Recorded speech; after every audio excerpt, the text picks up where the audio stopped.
Untuk mengetahui informasi terkini penyerahan laporan investigasi Komnas HAM kepada pihak Bareskrim Polri, kita bergabung dengan rekan Rizky Darmansyah di Komnas HAM, kemudian ada Ihsan Zahri di Bareskrim, dan Akhir Nasution di kediaman Verdi Sambo di Jalan Saguling, Jakarta Selatan. Kita menuju Rizky Darmansyah di Komnas HAM terlebih dahulu. Selamat siang Rizky, seperti apa jalannya penyerahan laporan investigasi dari Komnas HAM ke tim Sus Polri?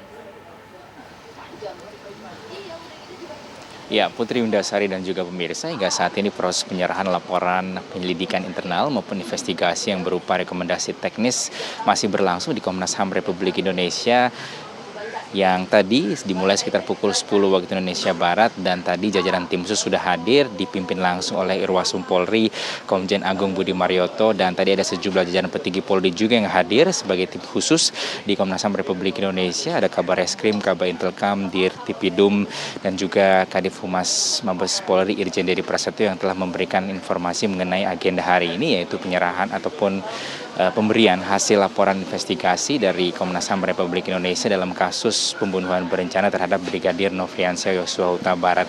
Informasinya saat ini sedang berlangsung pemaparan dari hasil laporan yang telah dibuat oleh Komnas HAM Republik Indonesia selama ini dalam proses pemeriksaan investigasi dari kematian Brigadir Nofriansyah Yosua Huta Barat di lantai 3 Komnas HAM Republik Indonesia. Kita menunggu nanti seperti apa hasilnya dan juga rekomendasi sebenarnya yang dibuat oleh Komnas HAM Republik Indonesia. Namun pada intinya pemirsa, sejumlah pelanggaran ataupun dugaan pelanggaran HAM yang disampaikan oleh Komnas HAM Republik Indonesia ialah adanya obstruction of justice ataupun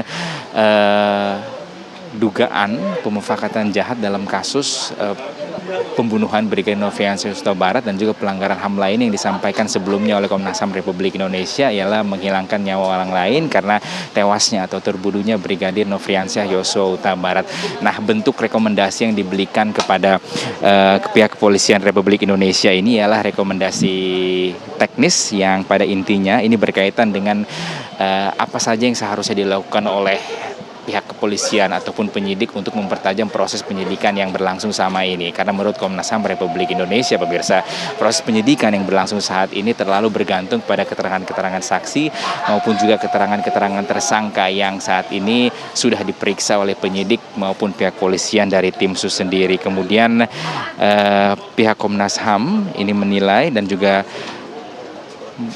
akan begitu memberikan rekomendasi lainnya selain kepada kepada pihak polisian ataupun tim sus. Ini akan memberikan rekomendasi kepada Presiden dan juga Dewan Perwakilan Rakyat Republik Indonesia. Namun hal ini belum dipastikan kapan rekomendasi menyeluruh disebutkan seperti itu akan diberikan kepada DPR Republik Indonesia. Nantinya akan dijadwalkan, namun bentuk rekomendasinya akan berupa rekomendasi menyeluruh tentang bagaimana nantinya seharusnya pembenahan dilakukan oleh pemerintah dan juga DPR di tubuh Polri begitu. Nah, saat ini kita sama-sama menunggu karena informasinya sebentar lagi proses penyerahan rekomendasi dan juga hasil penyelidikan internal maupun juga investigasi yang dilakukan oleh Komnas HAM Republik Indonesia ini akan segera dilakukan. Nanti juga akan disampaikan secara terbuka poin-poin apa saja yang direkomendasikan oleh Komnas HAM Republik Indonesia dalam dugaan kasus pembunuhan berencana Brigadir Nofriansyah Yosua Huta Barat. Kita tahu juga Komnas HAM Republik Indonesia telah melakukan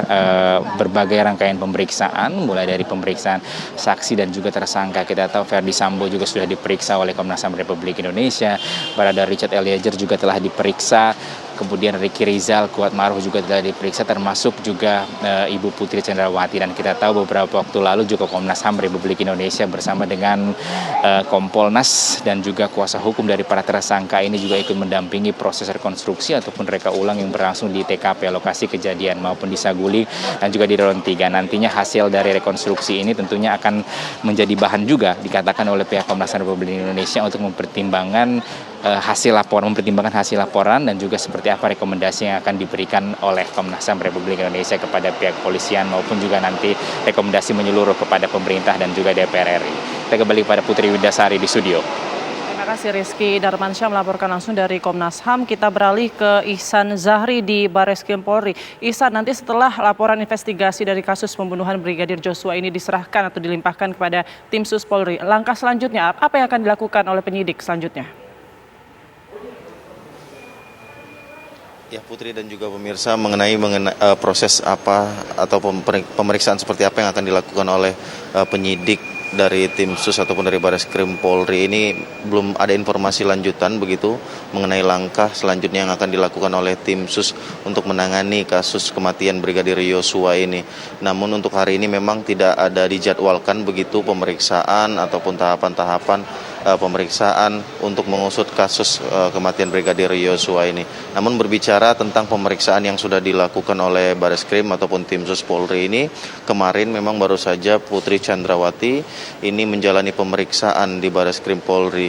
Pemeriksaan tersebut ini berjalan sekitar 12 jam begitu dari pukul 11 siang hingga tengah malam, dan berdasarkan keterangan dari pengacara Putri Chandrawati, Arman Hanis ini menyebutkan kliennya dicecar setidaknya 23 pertanyaan dari penyidik, namun tidak dijelaskan secara rinci mengenai pertanyaan-pertanyaan apa saja atau materi apa saja yang ditanyakan oleh penyidik kepada Putri Chandrawati. Namun jika berdasarkan kita melihat ataupun mendengar pernyataan dari Dirtipidum Polri, Brigjen Andirian ini menyebutkan pemeriksaan yang dilakukan terhadap Putri kemarin ini berkaitan dengan kejadian ataupun peristiwa yang terjadi di Magelang.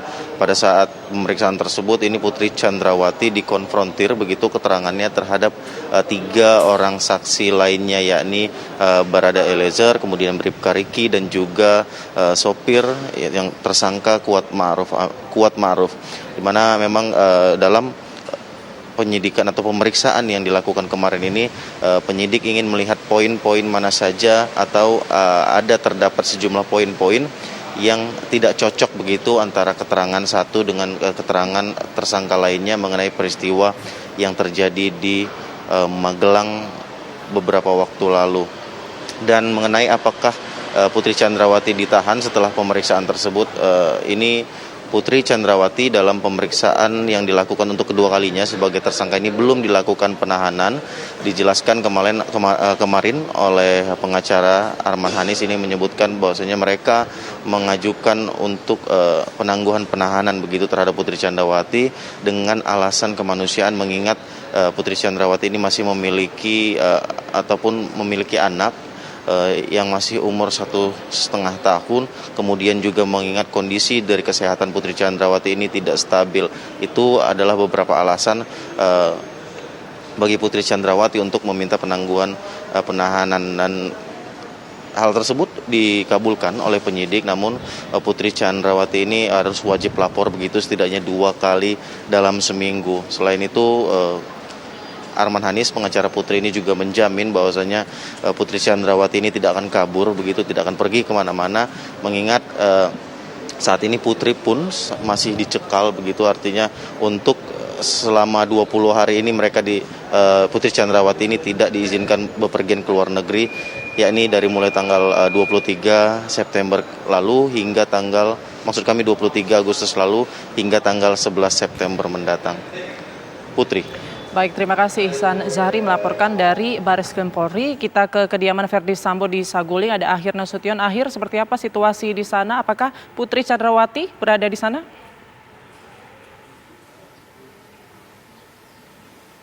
Ya, Putri dan juga pemirsa, kami pantau memang di rumah pribadi Irjen Pol Verdi Sambo dan juga Putri Chandrawati di Jalan Saguling di kawasan Duren 3 Jakarta Selatan. Ini memang aktivitas ini terpantau lengang, tidak begitu banyak aktivitas yang cukup signifikan terjadi di kompleks ataupun di rumah pribadi dari Putri Chandrawati. Hanya terlihat beberapa kali asisten rumah tangga mengeluarkan mobil dan juga bersih-bersih seperti itu di depan rumah. Namun memang aktivitas dari Putri Chandrawati sama sekali tidak terpantau karena memang kami mengamati dari luar, karena kebanyakan ataupun sebagian besar ini pagar dari rumah dari Putri Chandrawati ini memang tertutup rapat seperti itu, sehingga sulit bagi kami untuk melihat ataupun memantau aktivitas daripada Putri Chandrawati. Memang Putri Chandrawati setelah menjalani pemeriksaan pada Rabu kemarin, penyidik Bareskrim Polri ini memutuskan untuk tidak menahan Putri Chandrawati dan diperbolehkan kembali ke kediamannya. Ada 2 alasan yang disampaikan oleh kuasa hukum sehingga penyidik kemudian mengabulkan permintaan dari Putri Chandrawati. Yang pertama adalah karena Putri masih memiliki anak yang masih kecil, dan kemudian yang kedua adalah alasan kemanusiaan. Sehingga itulah kemudian yang menjadi penyebab dari Putri Chandrawati ini diperbolehkan kembali ke kediamannya. Dan memang pada Rabu kemarin ini Putri Chandrawati menjalani pemeriksaan kedua, di mana ini pemeriksaan ini bersifat konfrontir, di mana ini berhadapan-hadapan dengan 3 tersangka lainnya dan 1 orang saksi. 3 tersangka tersebut adalah termasuk juga Barada Eliezer, kemudian juga Ricky Rizal, dan juga Kuat Ma'ruf, dan 1 orang asisten rumah tangga bernama Susi. Materi pemeriksaan yang berjalan kemarin adalah terkait dengan peristiwa Magelang, kemudian Saguling, kemudian juga termasuk soal rekonstruksi yang berlangsung pada Selasa kemarin. Dan memang tentu tidak ditahannya Putri Chandrawati cukup mengecewakan banyak pihak, karena memang Putri Chandrawati ini merupakan salah satu tersangka perencanaan pembunuhan Brigadir Nofriansah Yosua Huta Barat, karena memang menurut Kitab Undang-Undang Hukum Acara Pidana, jika seseorang diancam lebih dari 5 tahun penjara, maka penyidik ini sebaiknya ataupun diharuskan untuk melakukan penahanan. Namun memang ada beberapa pengecualian seperti yang telah diajukan oleh pengacara dari Putri Chandrawati, yaitu terkait dengan alasan kesehatan, karena memang kesehatan daripada Putri Chandrawati masih tidak stabil. Kemudian yang kedua adalah soal Putri masih memiliki anak yang masih kecil. Memang kalau kami pantau, Putri dan juga pemirsa, di kawasan Rumah Saguling 3 ini, rumah dari Putri Chandrawati ini tidak terpantau aktivitas yang cukup signifikan. Demikian Putri, kembali ke Anda. Baik, terima kasih Akhir Nasution melaporkan langsung dari kediaman Verdi Sambo di Jalan Saguling, Duren 3, Jakarta Selatan. Sebelumnya ada Ihsan Zahri di Baris Krim Polri dan juga Rizky Darmansyah di Komnas HAM. Terima kasih rekan-rekan.